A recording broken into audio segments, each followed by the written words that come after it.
You know, there's a price for me doing this interview. We rolling? Yeah. The price is you've got to do Shrek quotes. Shrek quotes? Yeah.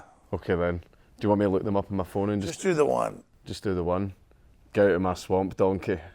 That's right. Ladies and gentlemen, I'm bringing you this, you see. I'm the great interrupter. I've already hijacked the interview. That's fine. I'm fine with you doing whatever the hell you want. I'm just enjoying being here. We've loved having you here. I've really enjoyed myself. The great Count Dankula. I'm really hyped to have been in meme mecca. This is seen as like the meme shit posting central. This is actually on the internet. This is considered quite a holy place. Really? That not many people get to make the pilgrimage to. Well, making a pilgrimage to the creator of Hitler Dog. Hitler Dog's kind of the ace of spades. Yeah, it was the one that it was the joke that sent an entire country into a frenzy, and I didn't even mean it. It was a complete accident. Well, John Cleese did stuff worse.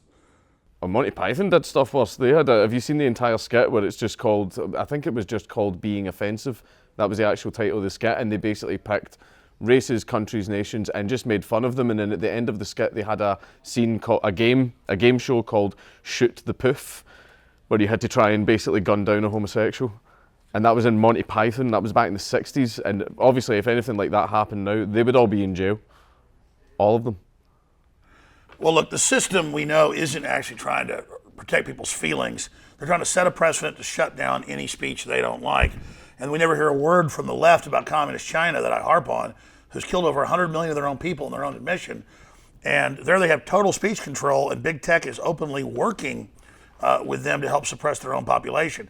So there's no moral high ground from Silicon Valley and the left. They only fund Black Lives Matter and the rest of it because they want to foment division. That's even in the WikiLeaks, that they're just creating cultural division.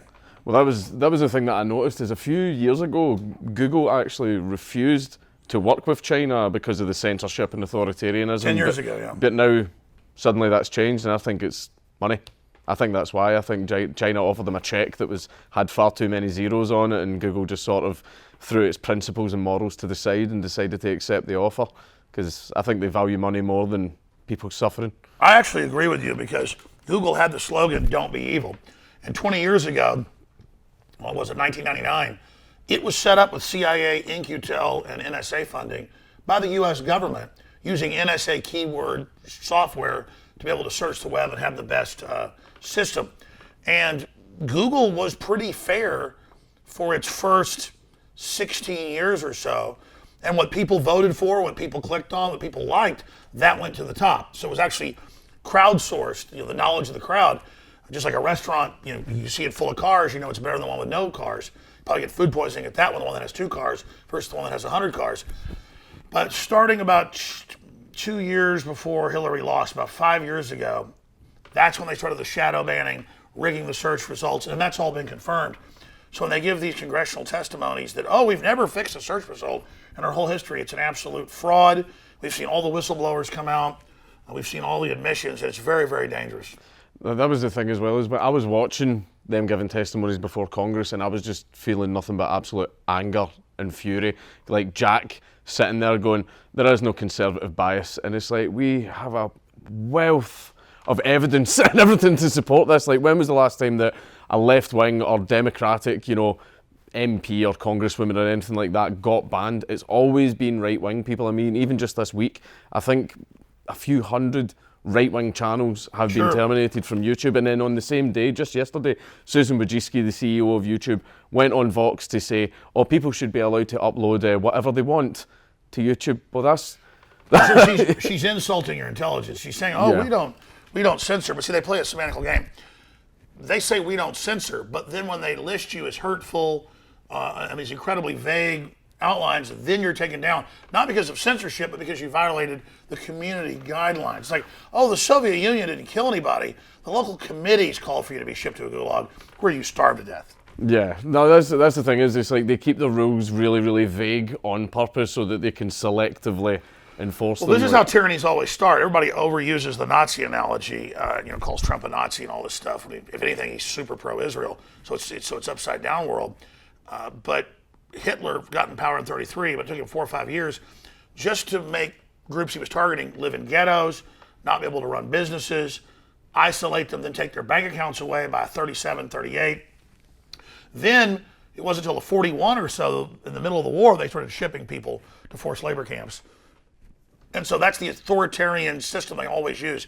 They first isolate you, have the general public go along with having you lose your freedoms, and then once that happens, once your group's taken down, then it's open season on everybody. That's the famous quote by the pastor saying, first they came for the trade unionists, I wasn't a trade unionist, so I did nothing. Then they came for the communists, I wasn't a communist, so I did nothing. And then they came for the Jews, I wasn't a Jew. So, and then they came for the Catholics. And finally they came for me. He was like a Protestant, and there was nobody left. Well, we use that phrase now, except we say first they came for Alex Jones. I have seen that. And they definitely did, because like artillery opening up for 2 years, they demonized me, lied about me, and admitted in court cases and stuff, we're going to use him to get rid of New York versus Sullivan, the law where you have more free speech and libel laws can't shut down the press as easily. And so once they built this straw man, this hated pinata, then Democrats and the tech people went along with my unpersoning, my deplatforming, and then the model was set to go after all the other dominoes. I think that was the point. What you were basically used as the catalyst to push this in. Say, for example, they generated so much hatred towards you for ages, and the average person in the street probably hates Alex Jones. So when they hear that a really, really shitty authoritarian tactic, it was very clear that big tech all met in a room and agreed to get rid of you all at once, all on the same day. And it was that Sunday meeting that Tim Cook of Apple admits they had. So they had their Sunday meeting, wrote up the memo, sent it out, and then at 3 a.m. they all executed the big four, Apple, Google, Facebook, and Twitter, all executed at 3 a.m. Now that was the thing. It's like Palpatine, execute order number 66. that's exactly what it was like. Yeah. That is exactly it. But it's the fact is that big tech, huge conglomerate corporations essentially deleted a person. Basically, you were shipped off to the Ministry of Truth, and Winston was sitting there and got Alex Jones on person rectify. Because they digitally kill you, so then they can really launch the big attack. Yeah. Once they've silenced you, well, now you're sitting there in the courtroom with a gag in your mouth. They can go, and this man is a child molester, and this man is this, and none of it's true. And you've had your platforms completely taken away, so you can't defend yourself unless someone takes the effort to go to Infowars.com. Exactly, and the good news is people know the media's been lying to them, and they know that I exposed Epstein actually 12 years ago and said he was into eugenics and into Satanism, because that's what they're all into. He headed up the David Rockefeller's Institute in New York, and they're setting up eugenics or transhumanism. So I already knew Epstein headed that up. There's people like, whoa, you didn't just say he had islands and was running compromise operations with blackmail. You said specifically that he was into eugenics and transhumanism because he was the head operator of the group that met at the Albert Einstein University with Oprah Winfrey and Ted Turner and Bill and Melinda Gates and Warren Buffett and David Rockefeller. And the articles that had come out about it admitted they're establishing a world government, and they're establishing it to carry out transhumanism. That was one thing that we were addressing as well. Have you not noticed the Me Too movement immediately stopped caring when Epstein happened? Like, whenever there was a famous actor or anybody that got Me Too'd or a comedian, the press were all over. Like, remember who was the huge one that happened? Kavanaugh. Like, they had her, she was in the media all the time, and like, oh, listen to this woman, Me Too, hashtag Me Too. What about Epstein's victims? They've just stopped caring. Have you seen any of them getting interviewed? Well, that's right. Well, no, that's because Hillary and Bill were on board all those times. That's because all the royals were, flying around on there, executives, and again, you had Bill Gates meeting with Epstein in New York, and he won't say why he was meeting with him. Well, we know the group because we have articles going back years ago about them meeting in secret to save the earth by depopulating it. So when you read about people like the big director Harvey Weinstein, who also hung around with Epstein and flew around on the Lolita Express and went to Pedophile Island, when you read about those guys, you'd be some beautiful young woman, and in some cases underage, a lot of times even younger, but he would enjoy horrifying them and making them, sit there and get in the shower and clean his rear end and stuff. And it's all about humiliating beautiful young women and dominating them and sucking energy off. That's kind of the lowest level. But then also there's have sex with an underage person, have sex with a child, torture a child, humiliate a child. They get the most psychic energy off of that. So there's a continuum of levels that they're engaged in, all the way to child torture and child sacrifice. I never knew about any of that stuff. I knew there was I thought the paedophile ring thing was all about sexual gratification. Is it a lot more? It's about raw power. It's about breaking God's rules. It's about humiliating the potential seed of the universe. A child has all this potential to create a whole new universe. As Mahatma Gandhi said, each of us has the seed of the universe in us. So we're made in the image of God. And so a child has the potentiality, just like humans have built all this technology and we'll go off-world and interdimensional soon. When we sleep and have DMT experiences, things like that, it's been proven that we go to other dimensions. I mean, there are people that go and have DMT events that doctors run, and 50 people, 100 people all see the very same hallucination. Well, it's not the same hallucination. It opens the veil. And so they're having communications. But the way the universe works is high-level stuff won't come in to that position because of free will. Only low-level stuff that breaks God's rules that can only get as high as our plane of existence, and we're the event horizon for them. They can't get past this, and so that's why they're trying to do that. And this is what the establishment actually believes. And so they go out to satisfy the entities that they're getting knowledge from and that they're serving. These entities are older than they are, but not more powerful, but they think they are. So they've joined forces with these satanic and demonic entities. The universe is full of this stuff to hurt children and do things because the entities are into that, because they hate God in the higher levels, so they can capture a seed and destroy it. They believe they extract power from it. So it's a bleeding of the higher orders. Right, so it's basically child sacrifice to take the power of the child. Yeah, that's why every culture, whether it was the ancient Europeans or the ancient Mesoamericans in Latin America, hell, they had sacrifice right here in Texas by the Karankawa, or whether it was people in Hawaii, or whether it was people in Tahiti, or whether it was people in ancient Eastern Europe or ancient China. Every culture built pyramids and sacrificed children to entities that would only appear to them if they tortured so many children. And then they would give them advanced knowledge. So is it in exchange for knowledge then as well? Yes, but it's always twisted knowledge that will only hurt humanity. Right. So is it sort of like a monkey's paw wish where you'll get what you want, but there's a catch? Sure. It's like, the Middle East, like they have the thing of the jinn. But if you ask them for 1,000 pounds of gold, you better ask for, I want you to put right over there on the floor, away from everybody, 1,000 pounds of gold, and then go away forever for my second wish or whatever. Yeah. So those are all archetypes of how this works. See, take a dog. Dogs only see in black and white except a little bit of red and a little bit of blue. Cows only see in black and white except for a little bit of red. And deer only see in black and white. Well, does green exist, or does orange exist, or does yellow exist just because they can't see them? It all depends on the perception. Like people say that about the fourth dimension as well, where it's real. We just only have the ability to perceive 3 dimensions, but just because we can't see it doesn't mean that it's not there. Exactly. And see, satanic forces can only get up to the second dimension through the third and the fourth through us. So the lesser systems have to jack through us like avatars. But you're always wondering, why do the Satanists want to cut their tongues off and their genitals off, or kill babies, or like why in Event Horizon, when they go through the black hole to hell, are they just ripping themselves apart? Because that's all they can do. That's who they are. They resonated with that energy. But so you've got the lower dimensions assaulting the higher dimensions. So do you think that that's why a lot of neolibs and neocons are very pro-war? They want to inflict that evil upon the world? Yes, war creates more sorrow, more dark energy, more destruction than any other huge blood sacrifice. Yeah. So it blows a hole interdimensionally. See, that's why you go to these ancient sites like Stonehenge, where they did a lot of human sacrifice. It's not just a ley line with a lot of energy electromagnetically that's coming out. It's kind of like there. You go to the Caribbean, you could chum the ocean, for sharks to come, and if they do it every day for years, there'll be a bunch of, off Cozumel, there'll be a bunch of 12-foot tiger sharks that show up, and they're tame. Divers go down, people pay a lot of money, they sign a waiver. You're not in a cage, and you feed the tiger sharks these big chunks of meat, and they eat them, and then they come back like dogs every day. Okay?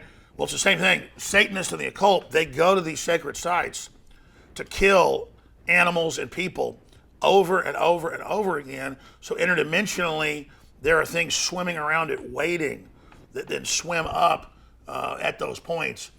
And then if the rewards are big enough to the entities, then they will impart advanced knowledge. If you read like all the old, not fake stuff like the Satanic Bible and all that, but actual real black magic manuals and things that all come out of Solomon's temples and when was set up almost 3,000 years ago. If you look at all that, and I mean, it's all in the Bible, they were, basically engaging in these rituals to get advanced knowledge from the spirits. And so that's what they're doing, is they're contacting aliens. Just aliens don't come from space, they come interdimensionally. They're all around us. Right, but the fact is, why have they not learned their lesson if the knowledge they're receiving is cursed? Ultimately, it leads to bad things.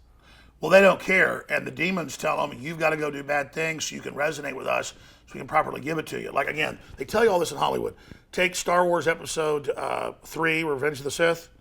And it's real cheesy and everything, but it's one of the only good of the first three, I think. But Palpatine tells the newly minted Darth Vader, but his eyes aren't yellow, he isn't totally turned over yet, you need to go kill all the kids at the Jedi Temple, and then only then will you be strong enough for the dark side. So he's got to go kill a bunch of he goes and does a child sacrifice. Little kids that loved him. He kills basically his own kids that he taught and loved to get the satanic power. That's what they do. And George Lucas is telling you.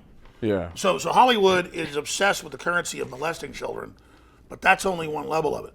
About half of them end up disappearing, and they torture them really to death, really hardcore.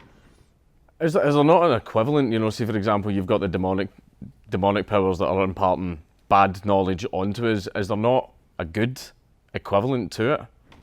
Oh, absolutely. I mean, the good equivalent is being loving to your children and working hard and being strong and standing up to bullies. And we all know it's good. We all know green fields and the sky and swimming and life and being happy and being honorable. That's all the higher dimensions. It's just we're caught here. Earth is really purgatory between heaven and hell. Yeah, because I do kind of feel that we live in a really narcissistic and unforgiving age. I feel like we don't care about people and care about the world as much as we used to. We live in a giant energy system. I mean, it's literally boot camp, testing where we want to go. Do we want to go to the higher dimensions? We have free will. Yeah. Conscious. We have all these, genetic memories, race memories, memories of everything. That's what the instincts are. And so you have to be given free will. And so you have to be put into this zone, a real third dimensional, not a simulation, a real third dimensional system in a real creation, so that we can make decisions about what we're going to do. This is all a testing ground. What do you feel the ultimate end result's going to be? Because I've got a feeling, I try my best not to get blackpilled, I try my best not to get upset and think everything's pointless, none of this is going to work, nothing we do can change. And I do try and prevent myself from getting to there. Like, I want to be a good person, I want to give people freedom, I want to have a family, I want to raise my kids well and raise them to be good people. But it's a case of the people who are the evil ones, I feel, are the ones that have the power.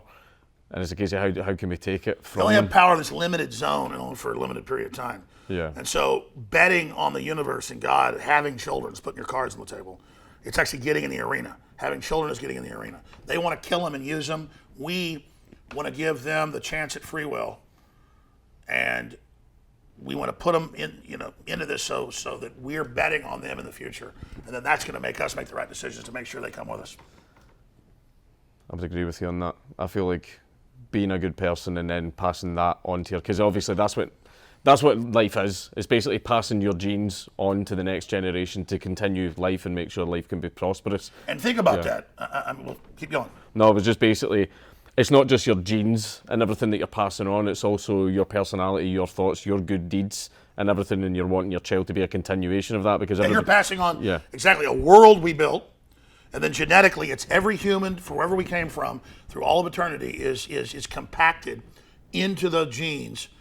And that's just literally the earth suit of all our ancestors and our experiences going forward.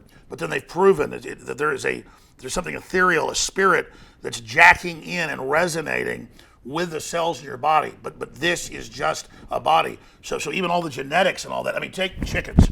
You've heard of epigenetics? No. They've taken chickens 10 generations, 20 generations, 30 generations, they don't forget, raised them indoors in warehouses, inside where they never get a look at the outside, anything. And 20 generations later, they can project on the ceiling clouds, the sun, all of these. And they can project a triangle or a rectangle or a circle flying along, they don't care. And they can put like a crane, a big bird flying with big long feet. The minute it's a hawk, the look of a hawk, they all run screaming like it's the end of their life into their coop. Yeah. Now, Now, talking about instincts, beyond instincts. It's all the encoding of the millions of generations before of the birds that know that's what eats me. So that's why kids are scared of monsters and things with big teeth. That's why have you ever seen children, when they go in or out of a door, they're scared of doors. Well, for all of our development, big cats and things would wait outside the door when children came out to eat them. So only children that saw that and knew that passed that on. Yeah. You understand? And so we already have all this programming. The problem is a lot of people only have programming, you could say, for what they've experienced on this planet. Clearly, a lot of people have information that was in earlier things called old souls. And so they have more advanced stuff in future situations because we all, like we've experienced it before. It's like they tell you in like the Matrix 3 or whatever, which is all Luciferian Illuminati kind of externalization of the method. They're like, oh, this is the 900th and whatever time that they've drilled into, Zion or whatever and destroyed it. And we're finally going to beat you this time. And so that's the whole point. Is like they know they've already been attacked over and over and over again. And so it's this replay over and over again where this system's trying to find out how to crack free will. The devil's lost over and over again. That's kind of blew my mind a little bit. So this is something that could have happened many, many times before. We're just having a It's been proven with the epigenetics that it's not just chickens when they see a hawk that run, but they don't run from another bird projectile. They've never seen a hawk, never seen a chicken killed. They just know that's what kills me. And then they've also done the epigenetic test while they're all freaked out, and people have, like you see movies about space and all this. It just seems like, well, that's what we're supposed to do. Like I've seen this before. Well, it's because there's a lot of going on here. I mean, it's not like, obviously humans did not originate on this planet. I don't feel we did either. But so we'd be able to deal with it. Yeah. We were clearly put here by God. We're in God's image, to from a lower form to develop to build an Earth suit for this environment. I mean, God didn't just build some suit over here. God's so masterful, eternal. God gives us a suit that's millions of years old. You understand how powerful that suit is? Yeah. And then the suit goes to the next level. Then we get another body, go through another level, another body, another level, until one day we're sitting at the table with the big guy. So it's almost like each sort of, you've seen the famous picture of the evolution where it's the ape, transforming into man. Like each one is an iteration getting smarter and smarter as it goes along, but it's not 100% to do with the size of the brain. It's almost like knowledge from the monkey is being passed down every generation. So it's a learning process as you go down. But it was all there. And again, they've proven that the apes and all that really aren't even our line. It gets more complex. There were big jumps. But the point is, evolution's real. We all instinctively know it is, but not the evolution we're told. It's not the preachers going, the Earth's 6,000 years old, I made the calculation. And then the other guy going, no, the Earth, here's an example. Before one of the gas giants, I always forget, is it Saturn or Jupiter, got hit by Shoemaker-Levy. That was the name of the big comet that broke up in pieces and blew holes in the... Guys, look up Shoemaker-Levy for me. I had that little glitch of the Matrix, can't remember which one it was. In the 80s or whatever, or was it 90s, that hit the gas giant. I think it was Jupiter, or was it Saturn? But it broke up in like 6-7 pieces, and each hole was bigger than the Earth. It blew on the side of the gas giant as it went down into the hard core of it. And they'd always said, oh, huge asteroids only hit the Earth every couple million years. But then once we got satellites, we saw all these big blast points, most big lakes around the world are actually spots where asteroids hit. Yeah. Now they know these things are actually hitting probably every 100,000 years, maybe even sooner. So see, what science is telling us, it's only a theory too. They don't know. It was Jupiter. And what year did it hit? No. It's okay. The point is that once they saw that, now they have all these telescopes, they're seeing giant asteroids and comets and stuff hitting planets all the time. And out in the Kuiper Belt, it's just like, it's a huge field. It's just giant asteroid field. Yeah. 92. 92. And 94 it hit. And 94. Looks like it hit a couple times. Yeah. Broke apart in 92, hit Jupiter in 94. Yeah, so broke apart in 92, hit Jupiter in 94. I'm only bringing that up because now they know the Earth's getting hit all the time. Yeah.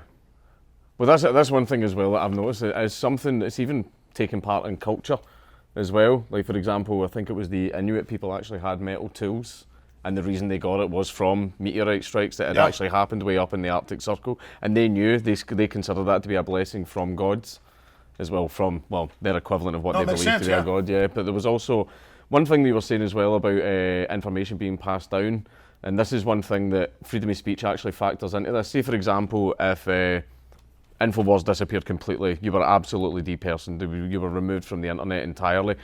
we would still be able to use our speech to pass that on to people. So it's a case the of verbal tradition. the verbal tradition of it getting passed down. For example, the Aboriginal people in Australia have a story that's tens of thousands of years old where they talk about the island, Australia being much, much bigger, and there being this whole land which was eaten by the great ocean beast. They're talking about the ocean, and it turns out, see where the great coral reef is, that used to all be above the water. Like it basically got flooded and sank into the ocean, but tens of thousands of years later, that same story, they remember that land being there, and that got passed down through words.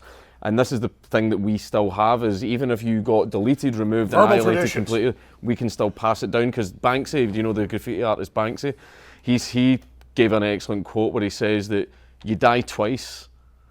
First is when you actually die, and the second is when someone says your name for the very last time. I agree with that. That's powerful. And exactly, they want to kill. I mean, you take Eric Blair, whose pen name was George Orwell, and he wrote, of course, essays about 1984. That's why we know what he meant by it. Yeah. And he'd been a communist, a Fabian socialist, and found out this is horrible. So he wrote a book about how horrible it would be if it took over by 1984. And in it, he said they're trying to reduce the language down where it's impossible to ever resist again because there's no oral tradition. You speak. That's what and that is what the so-called left is, in their own admissions, in their own WikiLeaks, is monstrous, evil people threatened by the Renaissance, true liberalism in the West, and they're waging total war on it. I mean, that is evil. And a lot of the public are gibbering idiots now and threatened by words. I mean, I've seen people, when I was at a big natural swimming pool here in town called Barton Springs years ago, there was a couple of Hispanic guys, and they could obviously be smoking weed until they were stoned. He goes, let's get some Chinese food. And the guy goes, you're not supposed to say that. It's racist.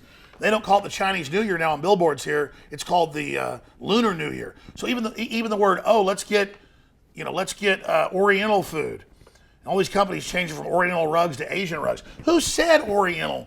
That's the Orient. It's hurtful. They want to make it outrageous. The Republicans were trying to run an ad just last week. As you know, we talked about it on air, where they just said, we want strong women to join Trump 2020. They said, we're banning that ad. Someone may see that it's not a woman, and the word woman hurts them. They're not mentally ill doing that. They are waging war against the basic language now. Yeah, I think it's a case of there is far too much policing of language. It's happening far too often. Because they're waging war on it. Yeah. I mean, this is the admitted plan. They're removing it all right now. But that's the thing, is they're even making, the entry-level requirements and even the requirements to pass your grades and get degrees, they're lowering the bar and everything. They're basically rewarding people for not being as smart. It used to be Harvard isn't even making people basically do whatever you want now. It's just be politically correct.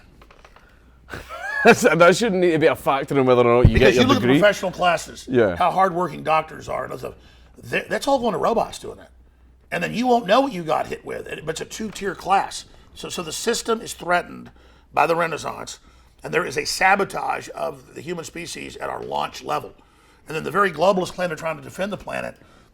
They're the ones doing the genetic engineering, the cloning, the toxic waste dumping, the overfishing, all the societal corruption, all this thing that hurts the earth itself. They want to tax carbon dioxide as the bad thing. It's what plants respirate off of. It's a trace gas, and plants grow faster and are healthier and put off more oxygen when you have them. Everyone knows that. But if they can wage war against what plants live off of, and we'll accept it as poison, and they can tax every level of it and track it, they've dominated the planet. While ignoring all the other stuff they do, Obama just bought that $14 million house right on the water. Under their models, it'll be gone in 10 years. It's all made up. Al Gore said in 2003, that by 2017 we'd all be underwater, but he bought a house right on the beach. It's all just fear-mongering. But now they're bringing in geoengineering. Chemtrails are admitted now. CIA admits it. Obama admits it. And they have NBC News articles about, they are spraying you to keep the earth safe and block out the sun for global warming. But when we're sitting there showing people the patents 20 years ago, we're the kooks. Now it's admitted. Well, that's the thing, is you've been proven right about Epstein. You've been proven right about the fluoride as well. And one of the common memes that we're seeing online is, we all owe Alex Jones an apology, because there has been a lot of things that you have been right about, and you were, maybe, how long was it? Was it 17 years ago? I think you spoke about fluoride. Yeah, I mean, I've been talking about it for 25 since I got on air, but they can find 17-year-old videos and stuff because right before YouTube came online. But listen, I want to say I'm smart. Fluoride's one of the most studied things out there. And when they turn it into an acid, it makes it weaponized. hydrofluorosilicic acid. It's deadly poison. We've had top scientists from major universities on. The unanimous scientist of the FDA, of all people, it's the guys on top that are bad. In the 90s and again in the early 2000s, they all unanimously, all their scientists, signed papers saying take it out of the water. They had Harvard studies 20 years ago, 10 years ago. New big studies came out in the Journal of American Medicine saying, yeah, it lowers IQ, it does all these things. It's just that they would ridicule you if you talked about it then. Now they're having to admit it because no one buys it anymore. But then you go to cell phone radiation and 5G. That's been admitted for decades to give you cancer. So, but where I have been trailblazing from their own, from research that no one else was willing to put out is the psychic vampirism, the taking the energy from women and children and innocent people. These people are into. I mean, I never believed any of this stuff. I researched it. I talked to former top FBI agents like Ted Gunderson who told me all this. And I talked to top generals and people that said, listen, you know, at the bottom of communism, Satanism. And they're taking the energy of the children. I mean, these are like former head of Air Force weapons development and the head of the FBI in LA. I mean, these are like really serious people 20-something years ago going, hey, this is where it really goes. This is what they're really doing. And they're about abomination. Anything that is contrary to how we were designed and made. We have free will. We're allowed to violate it. Okay? Yeah. And God knows we're children. We're babies. We're going to do that. But God says once you get off in this riptide, you go too far, you're going to get taken out to sea. And so that's what's happening. And so, you know, what's really cutting edge is the dimensional model. But I'm only going off that because when you get deeper in what the globalists think, when I was on Joe Rogan earlier this year in February, or in March, whenever it was, he was talking about DMT, and I said, well, for decades, they have government facilities, they're basically like astronauts, but they're mapping other dimensions, that take IV drip DMT, and they stay in there sometimes hours, not 5 minutes, and they're in there mapping and communicating with these things in the U.S. government. Because I had heard that when I was a kid from folks that were living in San Francisco that were under a government grant doing it. 6 months later, just recently, Joe had a guest on, a professor, saying, oh, look, pull it up. It just was announced this week that in Tokyo and in London and other areas, these universities are opening up to the public for people that want to volunteer. And they gave the term to go in like astronauts and model the DMT zone. So now they're going to go from what they were doing, I heard this, probably about 37 years ago, 38 years ago. I was sitting there around the dinner table listening to this. My mom had a friend visiting from San Francisco. Okay, and they were just talking about the researchers and what they were doing, and now they've got to get rid of the elves are everywhere. You got to like get them out of the way. They're hopping around everywhere, and other dimensions and all this other stuff. And you got to map it, and they're in there trying to come back and write notes and all this stuff. And I'm hearing this to your kid, you're like, you know, this is kind of scary. Yeah. So you go see a movie like Alien or something really scares you because you've heard adults with PhD research stuff, you know, talking about this. Okay. Yeah. So I'm sitting there hearing all this, and so I'm talking about on Joe Rogan. 6 months later, he's got a professor on going, the public's going to be open for this. You're going to be able to go out now, and you're going to be able to go in and talk to the aliens. So this is the infiltration. The infiltration is people are taking these drugs, interfacing. It's amazing. They're making deals with these guys, and they're coming back and building it here. What do you think is going to happen when the public are able to do it? Because I thought that was something that was reserved only for the elites. Well, the raw DMT keeps showing like 5 minutes or so, and then you don't know what it is. And well, I saw the shapes, and I saw a creature. They think they can't get you. You know, they'll torture the living hell out of you. You know, I mean, a lot of people, they'll be like 100-foot praying mantis trying to break your will. You know, they'll be like a spaceship with elves, people all chained up. You know, they've already died. They've got their souls. I mean, it's not. You don't want to play around with it. But the point is, they're sending these governmental astronauts in, and when the aliens show up to talk to them, it's deals they want to make with them. It's more serious talk. It's not just the level. Imagine like in these dimensions, there's lots of like retarded gremlins running around. You know, all this is in lore. Little gremlins, they just want to break stuff, attack people. You know, they want to hurt you. They're jealous of you. Yeah. Okay, but they've been around so long, and they're torturing people all the time, so they know stuff you don't know. You're like a baby. Imagine some, 80-pound meth head devil worshiper, but there's a 2-year-old that's going to grow up to be 100 feet tall. But right now it's only 4 feet tall or whatever. It's tough, it's smart, but it doesn't know who it is, and it's born into this system with a 90-pound meth head demon. And it's tripping him and putting poison in the food so it can make this big giant small. And it's giving, it's torturing the giant, giving it electroshock therapy. It's putting on Prozac. It's putting it in front of the TV to make it weak and mentally ill so the little gremlin can manage you throughout your life and then get your soul at the end. have it go with it, stay with it forever, so they could strut around with all the people they tricked to join them and just and have that power in their lower dimension. Yeah. You understand? Yeah, I understand what you mean. So it's basically a system of control, but but some people that go to the lower dimension, like the Bible is, God doesn't very often send people back, and people sent back aren't like angels like TV shows. Yeah. But there are, until God shuts all this down. It says it's coming at some point. While the dimensional gate's open right now to test us, it'll get shut and then it's rolled up and thrown away. They'll be with each other forever. That there are some humans that are really evil and bad that get to get let out and get to get sent back to do stuff. really. Not physically, but the ghosts, they're lurking around. But this was one thing that I understood as well, and you see this through a lot of religious symbolism. Have you seen basically the pine cone symbol? Yes. And a lot of symbolism, and the reason Tiny for old that man. is, apparently it represents as well as, you've heard of the magic mushrooms. Yes. Apparently on the old pine cones that had fell, that's where you would mostly find them growing. And basically, obviously, whenever people ate them, they would trip out, think they had a religious experience, they felt it opened the third eye, and people feel that may have been the first thing that got people to see over to the other side and made them aware that it was there in the first place, which is why in a lot of religious, texts and stuff like that, it's not even just Christianity. A lot there's the symbol of the pine cone, but you say it represents the pineal absolutely gland. right. You're absolutely right. I mean, absolutely, and that's why they don't want us on air talking about this, because I knew about this a long time ago, but then I've been made sure of tracking them, watching them, studying what they're up to. This is really going on, and they don't want their people that are into this thinking they're talking to good creatures and that think they've gotten advanced knowledge. They don't want their people hearing this and saying, "Whoa, I'm on the wrong team. I don't want to be part of this." Yeah. And so, that's what it comes down to: is that impairing yourself and going into those states, you're only going to run into bad stuff. But if you seek out God and everything, not in these phony churches, but just seeking God, like Christ said, you'll actually, the Holy Spirit have a connection that's healthy and good and not destructive, and that also isn't, done by inducing you into a near-death experience. Because your brain thinks it's dying when you take DMT. Yeah, because I've heard I didn't know if it was an urban legend or anything like that, but apparently if your life flashes before your eyes right before you die, that's your brain releasing mass amounts of DMT. That's true. Because apparently it's going through all of your thoughts and histories and experiences to find the piece of information that might get you out of this situation. Is that true? I don't know. I think usually people know when they're dying a couple of weeks before, so some of it starts getting released. That's why people they're dying of cancer, they'll start telling you about your grandmother did this, great grandfather, her family here, this is buried over there. This is the key I learned about life. It's imparting knowledge at the end too. And then if people don't open that up, then it's flashing before their eyes because they were supposed to be an elder and impart that before they died.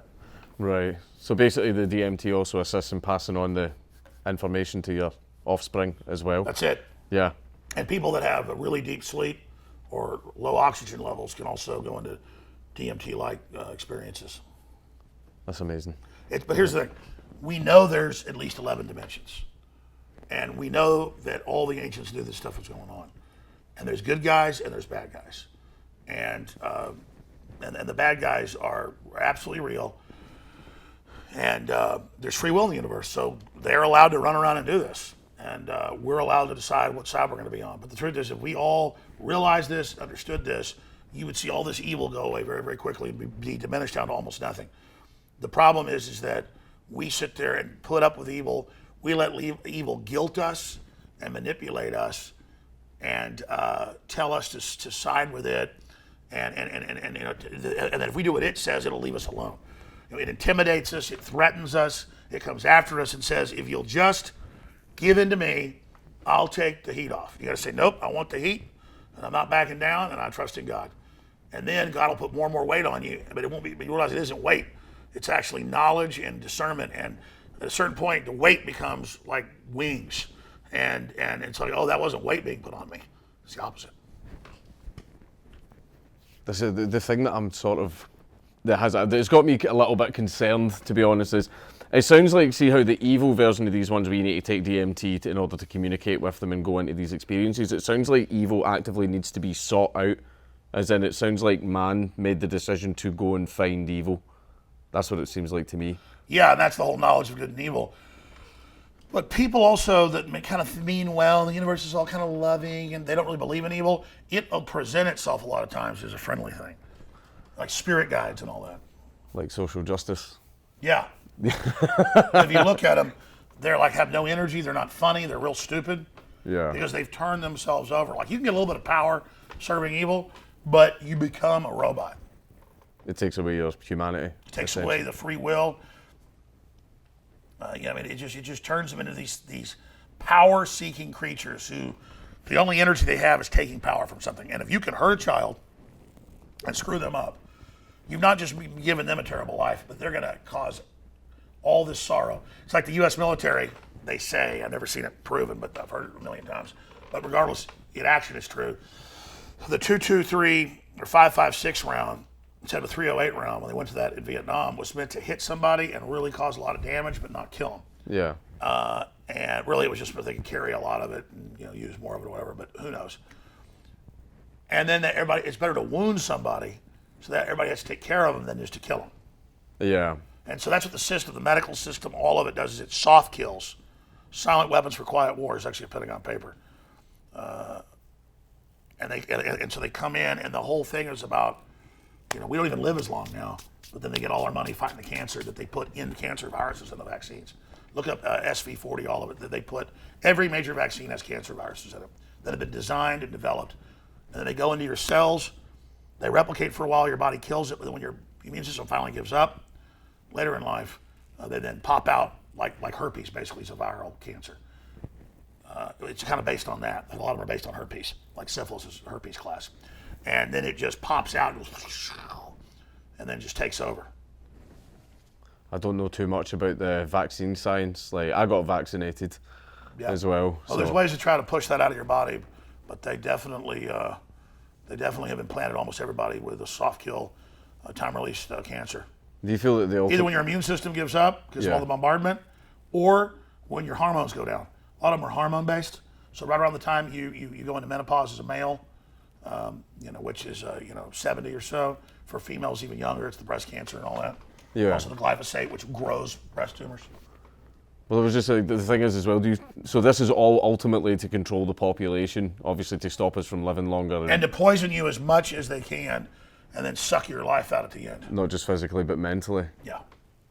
Because that's one thing I have noticed. They've been taking away everyone. Nobody these days has something to rally around or be proud of. Like, a lot of people have found that with their country and their community, but that's even been taken away. And notice they never say, we're gonna race to find a cure. They never ask, why is breast cancer up 5,000% depending on the type? Why is baby cancer up, pediatric cancer way off the charts? Didn't exist 60 years ago. It's never find out why it's as common as leaves on trees. Now it's, let's find a cure. Well, the cure is not getting the virus or the chemicals they're putting in us. Prevention in the first place. Yeah, and this is their plan.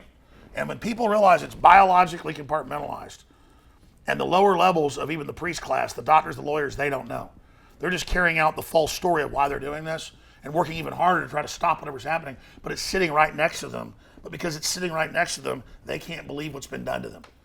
Because it's being carried out against them, and because they're taking part of it unknowingly, they're compartmentalized, they project the fact that they're good onto the larger system above them, and then they carry out the evil operation. The thing is, as well, is do you feel, what was those stones that we actually spoke about, the ones that said maintain the population of the world under 500 million?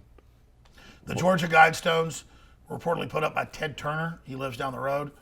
And they say keep the world population at 500 million in balance with the earth. And that's just for the outside adherents of the cult. Like, we've got to reduce population, get rid of a lot of the people, get rid of 90+% for the earth. But really the deeper writings are they're going to kill everybody. They say they're only going to be given the Luciferian power to merge the machines when the last human, the last devil, they call us devils, the last devil is destroyed. Why do we get referred to as devils? I thought we were the purgatory. I thought we were the people that the devils were supposed to win over and bring over to the side of evil. Well, yeah, but imagine everything's inverted. Right. So God's the devil and Satan's God, but I'm saying they see, the globalists in all their writings say humans are a scourge, we're a parasite. Yeah, but aren't they human themselves? They believe they're transcendent and transhumanists, and that they've got to transcend us. A big Illuminati guy was the man who wrote the famous book 2001 Space Odyssey, Arthur C. Clarke, who's the OSS, MI6, all that, inventor of the communication satellite. Yeah. And they all tell you the same stories. Well, in Childhood's End, his first big novel that made him big, There's these creatures that are big, red, and they have big black horns. But they're actually the good guys. And humans had a psychic vision before they ever arrived. They were coming, hundreds of thousands of years before, because we're super psychic. And of course, he's telling you the truth in the book, Revelation Method. And they're coming, and they're the visitors, and they give us all life extension. But finally, we've got to give up our bodies and transcend up to this big spaceship that shows up. And the devils just work for it, because on an evolutionary plane, they're not allowed to go to the next level. They're actually telling you what's happening. There's these devils, they can't go up, but they're actually going to help you give up your body, and then you'll transcend. But the truth is, and the devils are trying to figure out how they can transcend by helping with this. But the truth is, they're actually trying to get themselves to transcend by making us their slaves. It's like a jump ladder or something, which they still can't do because they resonate to a lower dimension. And so he's telling you a total Illuminati parable. And then finally, as they fly away, there's still some humans that refused to go with it. Well, the earth's blown up, which is a ripoff of what God says he does after the 1,000-year reign of Christ. Yeah. They say, oh no, we come, it's a couple 100-year reign of the visitors. We learn the visitors that are 15-foot tall devils, they're really little fork tails and everything, sweetie pies. They're there to help with the real visitors. But now they tell you, everyone soon can upload to a computer and not die, but you have to die in the process. We're not going to let you be yourself and be with the AI. Well, the AI would have recorded you, tracked you, your voice print, everything. It'll be able to fool your wife that it's you still, but it won't be you. So it's all been the plan. So even though you've already left, there would still be a projection of you on the Earth. But well, no, that's their model in the book that we're going to upload and go. Right. We're actually going to go nowhere. We're going to stay in them, basically in hell or whatever. It's not like we can even upload. It's when our bodies die, we'll remain with them. We're thinking we're uploading to a ship. That's just the distraction. We're actually, when we die, we were already with them by choosing them in the free will. It's a Faustian manipulation. Right, okay, so it's essentially the... So it is the devils. They're like, oh, you uploaded this ship, we were trying to get to a higher dimension, but only you can help us, but this mother mind says it'll let us, if we get you to do this. Okay, let me help. You taught us to live longer. You gave us life extension. But notice even that's a lie. We're living less with all their extensions. Yeah. But again, they have to tell you metaphysically the truth, but they have to do it in a riddle. Like a vampire has to say, oh, hi, I'm your neighbor. I just moved in. Nice night, isn't it? Do you mind if I drop by sometime? Yeah. Can I come in? Yeah, come on in. They say, can I come in? Am I invited in? You'll say, can I come in your house? Can you take the Google Assist or the Amazon Alexa or whatever it is, take it in my house. Then they tell you, oh, by the way, I'm listening to you. By the way, I'm tracking who you are. By the way, I'm figuring out who you are so we can F you over later. I have no idea why anybody buys those. I don't have one. I would never Sure, own exactly, one of but them. the phone is the same thing. Yeah. They just gave it to us before they were ready to roll out the next phase of telling you they're doing it. And then the phone's not always in the room, so they want us to take more. So they have to tell us. Yeah. Does that make sense? No, I understand what you mean. Like, surveillance is a massive issue right now. Like, we've got a bill. This is the thing, is that we have MPs that were masquerading as sort of free speech and freedom-loving people, and there was a few of them where I seen their name on a bill. They were suggesting pushing for a bill where, see how we already have free speech laws in the UK where you can be punished for offending someone if you post something public. Well, they wanted people to actually be arrested and charged for things they said in private conversations. Oh, yeah. That's well. WhatsApp. Facebook is already telling you what you can and can't say. And they want to make you on Facebook be in these rooms, and now they say they're going to read what you do in private. Exactly. Yeah, it's just it's mass surveillance, and I think it is because of the case of the internet. I feel is the greatest creation that mankind ever made. I genuinely believe that, because it gave every single person the ability to access all of the information like in our pocket. And they got us caught in the bear trap. There's a piece of meat in the bear trap. Looks good. Once we step foot. I think the internet's a danger for them. I think the fact. No, I agree with you. Yeah. But they thought it would be the bear trap. We've gotten around it and used it. But so they're now going full out with, we're going to read your private conversations. We're going to have a social score where you won't be able to get a job if you say things we don't like. They're trying to bully us into submission and showing us what their original plan was, but they're trying to accelerate towards the authoritarianism. Yeah, I think it's because they didn't expect us to be as switched on as we became, because the internet made everyone smarter. It made us be able to communicate to everyone easier. We were all able to much easier pull our resources together and work together against the authoritarians. The internet, I feel, became our biggest weapon against them. No, I agree. It's a weapon we seized. Yeah, but now they're seizing it back. Well, they're trying. I don't think they're going to do very well, because the fact is the internet was built You know, the guys that originally created it. I feel the original creators of the internet. Oh, they built it in case of nuclear war so you could keep communicating. Yeah, they didn't intend for the authoritarians to use it, but I think once they created it with the intention of it being the Wild West information highway, you know, everything's permitted, share whatever you like, and then I think once they created it, the authoritarians seized it and tried to use it as a way to control us, but instead we used it in the way that we saw fit.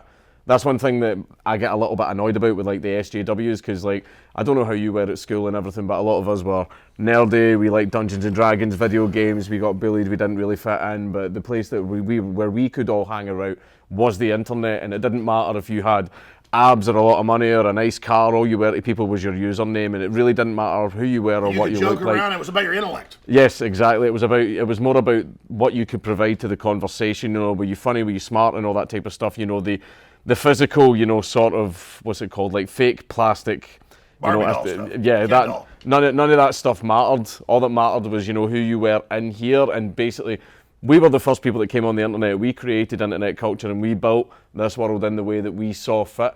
And I think that's why you're getting so much pushback from places like 4chan and people like us, is because we created internet culture. We're the ones that made it, and now these people are coming in and telling us, "Oh no, you can't say that. You can't do this. You're not allowed on this platform." I believe it's going to backfire.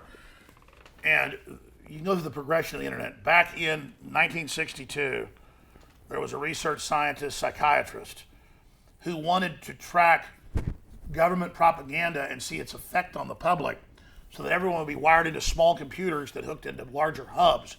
We can look this up. And they wanted it for social engineering to be able to track and see the stimuli of propaganda and see how it worked. Then a bunch of Pentagon and MIT scientists and British scientists got it, and they said, no, we want this to go around the Soviet Union and corruption and be a way for governments to communicate, researchers to communicate, and not just through peer-reviewed studies and all this stuff, but actual have freedom so that you can't ever shut it down. So it was born to be a system to control people and track them and be a web, be a net you catch people in, okay? But then, by the time it got deployed, it became, people wanted it to be a system to free. So it was a fight over the architecture. And then by the last 6, 7, 8 years, they decided, okay, this is too dangerous. It's backfiring on us. It's causing revolutions against us. Even before that, they said, let's get these big mega sites together that control 90% of the web.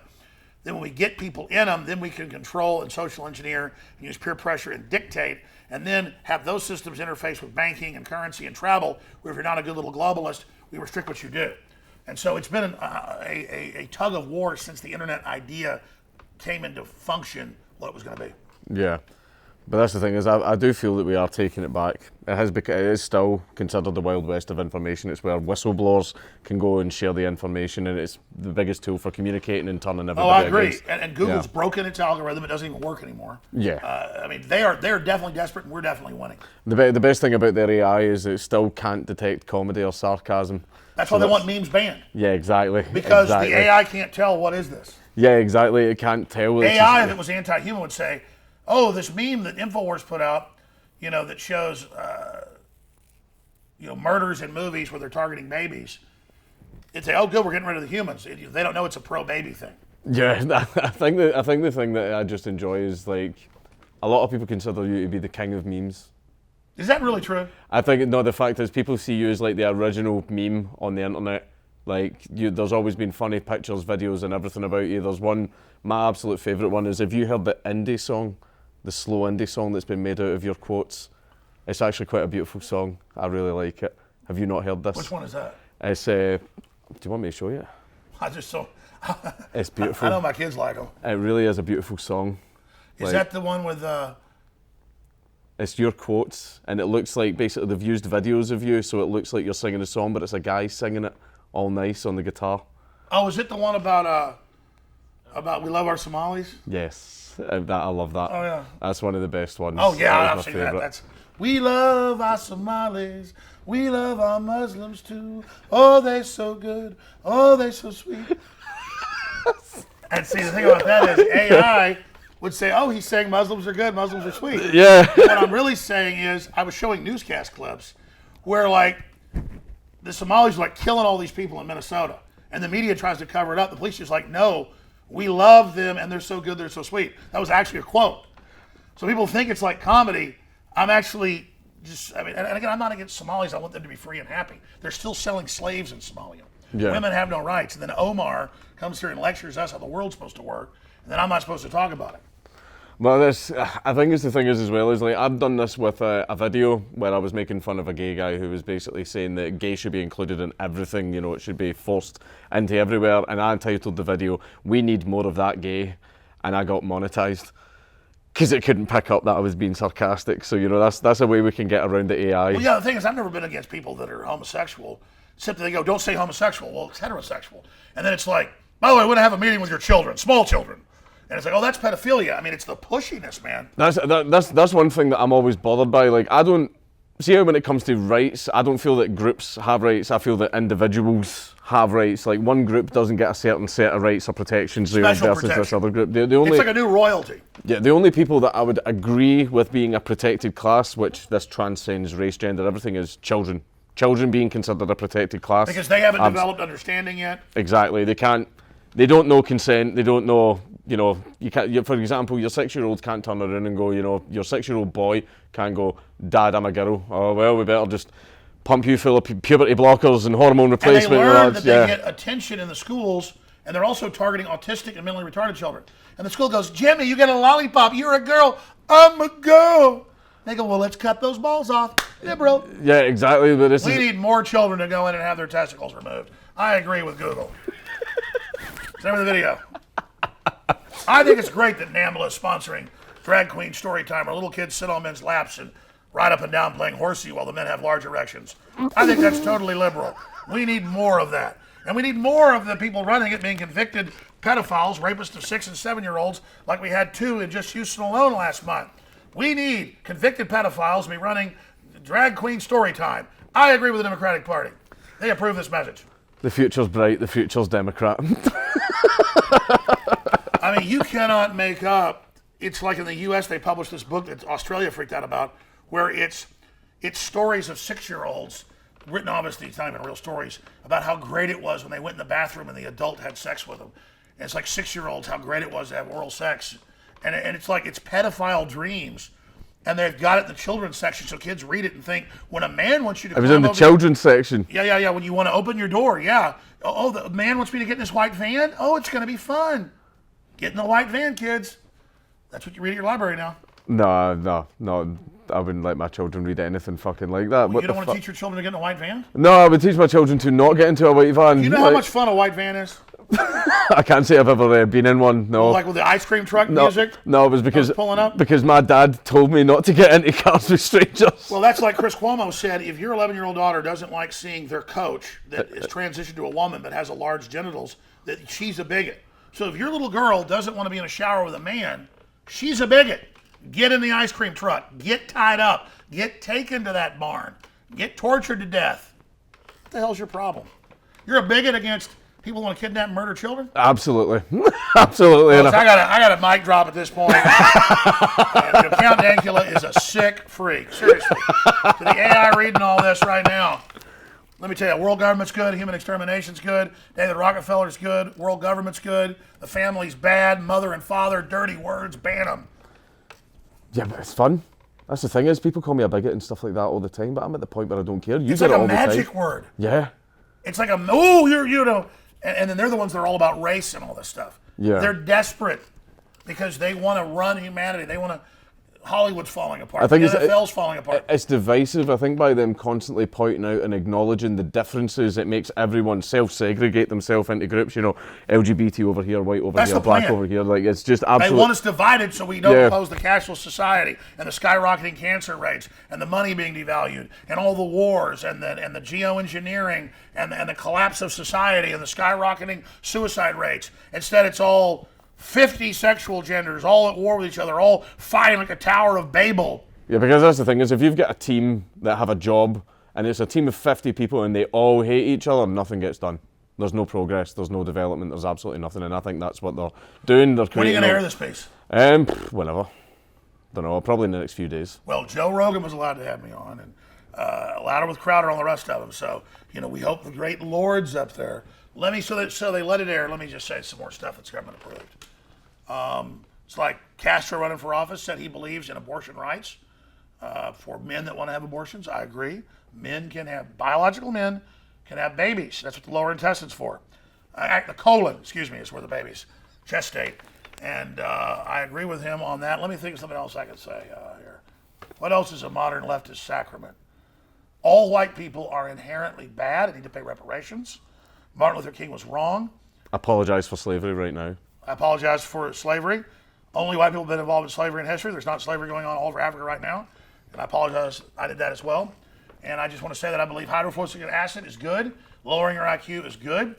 Like CBS News said, vaccines with mercury lowering IQ is good. I think GMO is good. I think glyphosate, Roundup is good. I think the Arab Spring is good, turning all those countries that were, basically free over to ISIS and Al Qaeda was good. I agree with Hillary Clinton. I think Hillary Clinton is Madam President. She really won. I don't like the Electoral College. I think that Trump lost. I think Trump's a Nazi. That's why I moved our embassy to Jerusalem, and why he's son-in-law is an Orthodox Jew. I think Hitler is a Nazi. I think Trump is a Nazi. Freudian slip. Pretty sure Hitler was. Yeah. Trump is Hitler. Trump is Hitler. Trump is Hitler. Okay, Trump is Hitler. Trump is Hitler. Trump is Hitler. Trump is Hitler. No! Trump is Hitler. Antifa are heroes. I think they should be allowed to physically call anybody they want a fascist and physically attack them. That's what heroes do. Yeah, absolutely. I agree. There's another thing where you could earn a few points as well, and it's a thing that a lot of people want to know. Now, in our circles on the internet, especially among my subscribers, a lot of people really like you. There's another thing that people really like. Do you know what a trap is? What is trap? A trap is a man who's not transgender or anything. He just really likes to dress up as a woman, but he's so convincing as it that you would have no idea, which is why it's a trap, right?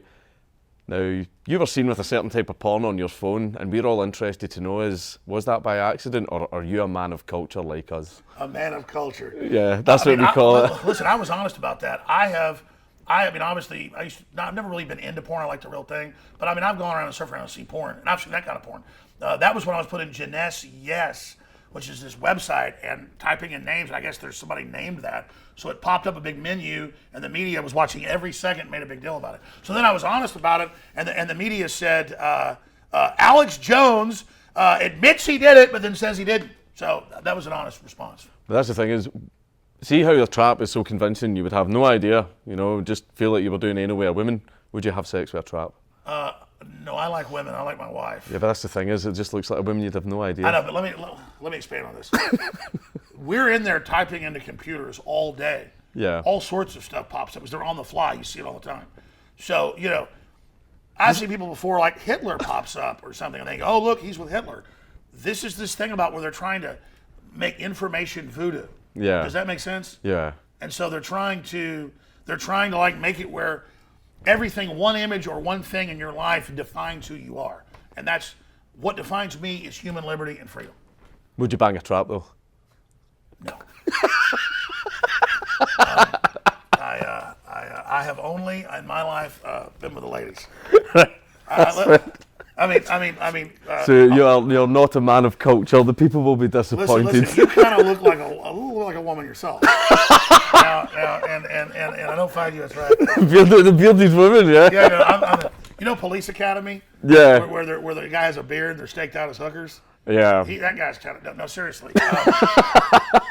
I have a thing where I am not attracted to men, and over the years I don't say I'm less attracted to women, but they're kind of dangerous like rattlesnakes, some of them. And so where when I was like 20, I was kind of all over the place. A woman looked good, that's what I wanted.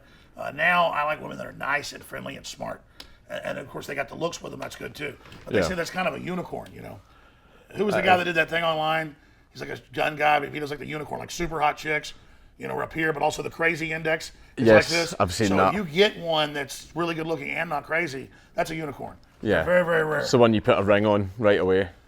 Yeah, then they go crazy anyway. So yeah, they always do. It's like activates it. Like yes, okay, no takesy backsies now. The mask comes off and she's really Satan. I think it's genetic that if you're not in a big crisis or whatever, your women don't. Women are great. We're all just biological creatures. Yeah. Biologically, like you're really nice. You got to treat women like they're 5 years old. Okay. And you got to treat like men like that as well. Myself like that, because we all kind of act like 5-year-olds all the time. Yeah. And then get people back to a 5-year-old level, then you get to the more high level discussion. People kind of shift into baby type behavior. But since give me one more Shrek quote, and then give me a Sean Connery quote about sometimes you gotta give them a good smack. Right. Okay then. I can give you. I'll say your favourite one anyway. Get out of my swamp, donkey. Right. And then I'll say, sometimes you have to give them a good smack.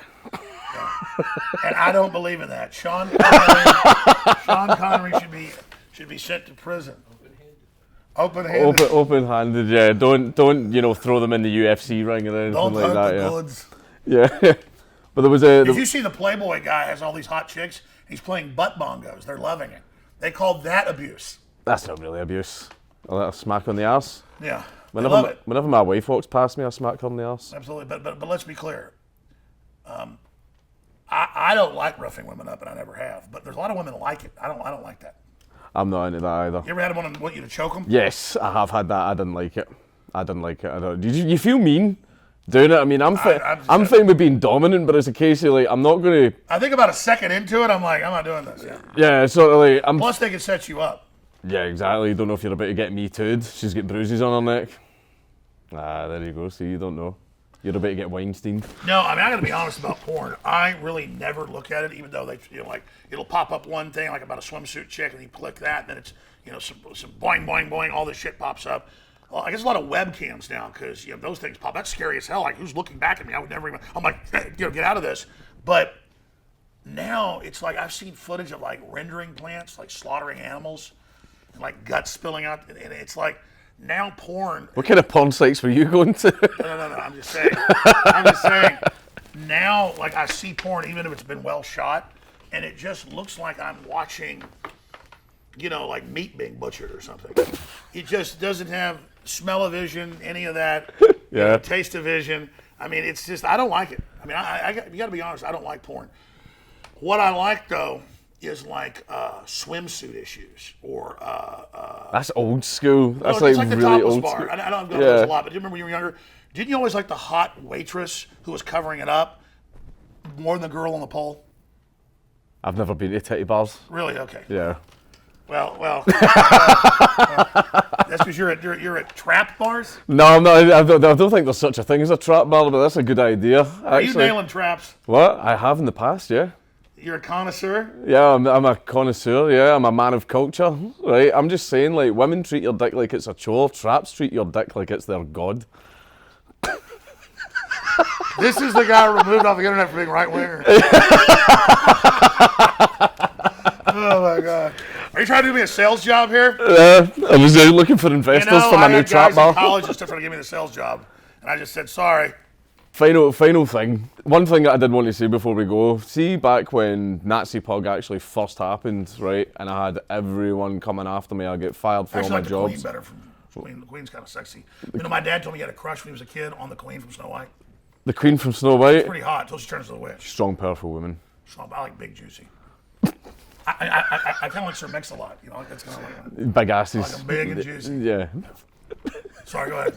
Like I like cheeseburgers. Triple meat, triple cheese. Snow White, the Queen from Snow White is a cheeseburger, okay. But like, I've totally lost my train of thought. You didn't mean about that. Yeah. I need cheeseburgers. But I eat the Queen. Put the Queen on the cheeseburger. Meet my tummy. Okay. I've quit drinking completely, so this isn't how we should pull out the scotch. You're Scottish. Yeah. It's kind of racist that I say you want some scotch. I don't care about that. It's fine. You've already apologised for slavery, so it's all right. You're good. You're good now. But when Nazi Pug... Yeah, my swamp donkey. Do you want to know the thing is, I had all these like plans and stuff to like mess with you, but I realised that I'm dealing with someone that like does this for a living. No. Right? No, this is the thing is like I'm the spicy meme lord, but the fact is I'm like you're the person that I learned from. Oh, very nice. I'm not that good on air. No, Mess with me. Go ahead. Let me get a drink then. no, that's fine. I'll get it for you. Can I just have my Uramate? If you want a drink, like you do these. This looks like piss. Yeah, you have all these products, right? Are you into drinking piss too? I've launched my own product. This is Gamer Girl P. Oh my God! Like this has been you know, harvested directly from the source, all natural ingredients. It's very, very, very Is that really good. Gamer Girl Pee? It might be. By the way, I looked at that. I said, "That's not orange Gatorade. That looks like piss." It's Gamer Girl Pee. It's good for you. It's all natural. Put a little. Yeah. You just Was I supposed to drink this? no. Who's that girl that sold her bathwater? I think That's it, Belle Delphine. I think I'll get some of that, yeah. if she can sell her bathwater, then I mean I can sell her pee. You know, this will give you double XP. You'll be pulling off headshots like nobody's business. This is Gamer Girl Pee is good for you Absolutely. if you're a pro gamer. But I kind of like Kim Jong. Kim Jong-un. You know about hot. Look how satisfied he is, though. Yeah, I mean that's why Only a woman can pull off being that manly. it's always sunny in North Korea. That's right. But just to close up, there was one thing, an actual serious thing that I did want to say to you. About when Nazi Pug happened, I had the media coming after me, I lost my jobs and everything, I had people trying to, whenever I even had family and friends and everything sort of like turn away from me, but one of the very few people that actually came out to help me was you. Well, of course. Yeah, you came out and you actually brought a lot of attention like onto my case, and that was what you did and what people like Sargon and everyone did, actually put wind in my sails and made me continue down YouTube and basically put me where I am just now because you put the wind in my sails. Oh, good. So I just want to say thanks. Well, thank you. Yeah, we tried to Thank think. you. No, thank you. We tried to help everybody because we need help. Yeah. I mean, hell, we're all in this together, man. Hang separate or hang together, like Benjamin Franklin said. And this is really serious. This is a plan for a global social score. They're trying to slide it in right now and just trying to put it in place. It's already here, and people need to really come together and say no to it. Yeah, that's the thing is I know that a lot of people on our side, even though we don't agree with each other, we all know that we're in this together and we need to stick together. Absolutely. Is take down the Sargon really a woman? What? Is Sargon a woman? Yeah, I didn't tell you this, but yeah, he is. See that beard? It's fake. that's right. Yeah. He's a good guy too. Yeah, Sargon's good. I So like tell me, Sargon. tell me what you think's going to end up happening to Joe Rogan, because they're calling him the Walter Cronkite of things now. I have no idea. It's just that we were in talks with him. I know other people were, and he just kind of stopped talking to us. I think he's going mainstream, but he's not going to focus so much on our side of the internet anymore. You know, I think that'll do good for him money-wise, but I think doing too much that's going to hurt him. Yeah. But he's also gotten really big. He's a smart guy, and I think he thinks if he kind of works with the establishment, they'll let him keep getting some of. Like I'm the biggest thing he ever did, and the next is Elon Musk, and he admits that. And that, but because it's so huge, we can't do it again. Yeah. But I mean, Joe knows what he's doing. He's a smart guy. It's just that, watching Bernie Sanders on there, just be a babbling idiot and all of it. It's just, it's. But it's good that he interviewed Bernie Sanders. I would interview Bernie Sanders if I could. Oh, he's done Tulsi. He's done a Yang as well. He's interviewing everybody. Tulsi, he did a great job with Tulsi. Yeah, I like Tulsi. What do you think about PewDiePie? Can we get PewDiePie, or the great one, to get more political, or has he figured out with the threats he better back off? I think he just, because of the risk to his career, but this is the thing is, I don't think it matters at this point. I think he's already got people calling him a Nazi and white supremacist because of jokes he made. And one thing that I believe would send the internet into an absolute meltdown is if you hosted Meme Review. PewDiePie, if you're out there watching, I want to be part of Meme Review. I want to do it. I want to come on. I think I kind of deserve it. And you can roast me all you want. I will apologize for all the bad things I've done. And so I do want to get on PewDiePie. That would break the internet probably. Yes, it would. He might do a good job. That absolutely would. It would make so many people so happy and so many people so angry. It would be fantastic. What if Geronimo Frost hosted? If I hosted as a gay frog? That would be even better.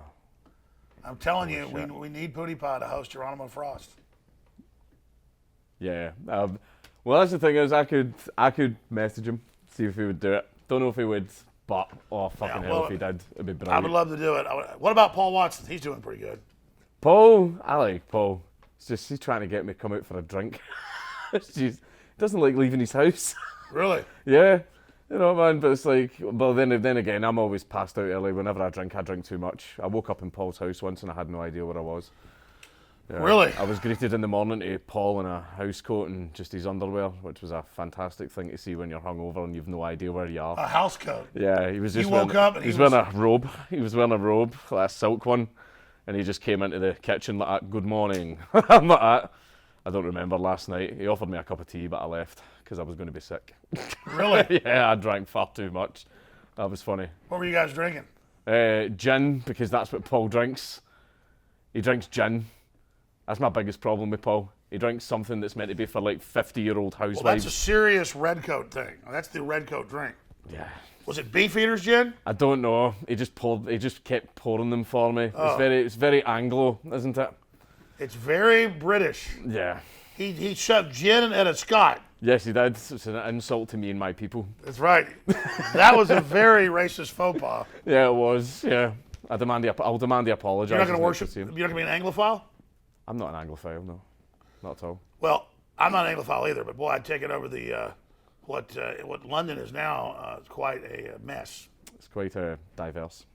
London, yes. Well, I just love how the Islamics don't support any free speech. They're just running around attacking everybody. I know, what was the thing they got for The Guardian? 52% of Muslims think that homosexuality should be illegal, but you're getting the... So you'd be in jail for your shagging of, what are they called? Traps. Traps, okay. Ladies and gentlemen, instead of being a whaler, he's a trapper. You like the big ladies? No, I like the little cute ones. Yeah, I like them. The cute ones. You don't want the big ones. The other ones that have got the big deep voices and they don't pass very well. I mean, the whole point of getting away with it and still feeling like a straight man is you don't know. That's the point. This has been an extreme right-wing discussion, as you can tell, everybody. Yes, absolutely. This is the evil right-winger we've got to ban immediately.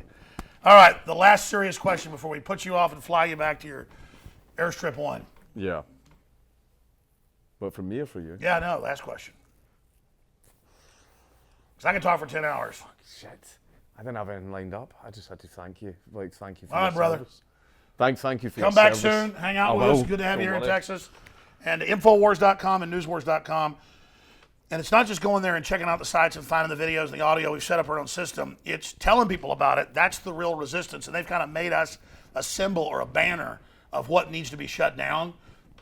It's whether you agree with us all the way or not, it's important to keep it going because they really are trying to shut InfoWars down. So please tell folks about Infowars.com/show. Some of the shows are amazing. Some of them aren't that good. We have a lot of great guests like you in studio. A lot of fun stuff happening. So appreciate you having me on, and let's see if it gets you banned, my friend. Hopefully not. Thanks, man. All right, buddy. Good to be with you.